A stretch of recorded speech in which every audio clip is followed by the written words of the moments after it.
votre chaussure post-opératoire qui vous est prescrite lors de votre consultation. Il faudra bien vous munir de celle-ci lorsque vous viendrez le jour de votre intervention. Elle se présente ainsi avec une semelle convexe permettant un déroulé du pied complet. Il ne faudra pas rester sur votre talon, vous marchez totalement naturellement. Cette chaussure doit être portée toute la journée, vous l'enlevez simplement pour dormir. Je vais vous montrer son placement. Donc elle est utilisée des deux côtés, il n'y a pas de droite-gauche. Voilà.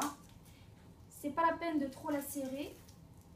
Elle est assez large et elle permet justement le placement du pansement assez important.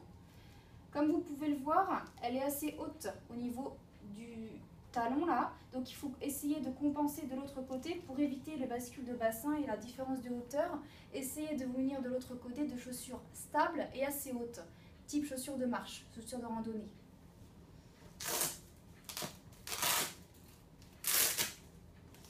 Vous pouvez également bénéficier d'une autre paire de chaussures appelée Podonov. C'est une paire. Donc là, elle est complètement fermée par un laçage.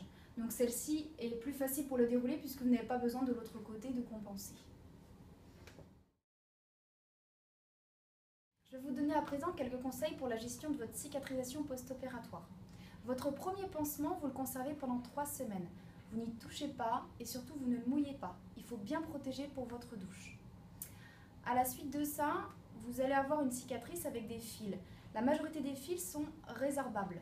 On peut faciliter cette résorption à l'aide d'une crème cicatrisante type Cicalfate du laboratoire Aven ou autre type Cicabiafine.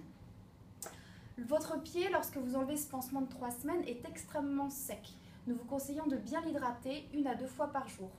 Une crème neutre type Dexeryl est extrêmement recommandée.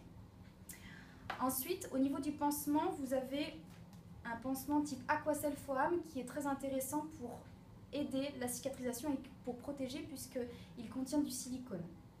Vous allez voir, il est relativement confortable. Ne le découpez pas, il est largement suffisant pour prendre toute la zone. Ensuite, quand les fils sont tombés, nous pouvons vous conseiller l'homéoplasmine. C'est un corps gras qui évite justement l'échauffement quand vous commencez à vous rechausser avec des chaussures à vous. Évitez de mettre de pansement, simplement de l'homéoplasmine avant de placer votre chaussette suffit et peut vous apporter du confort.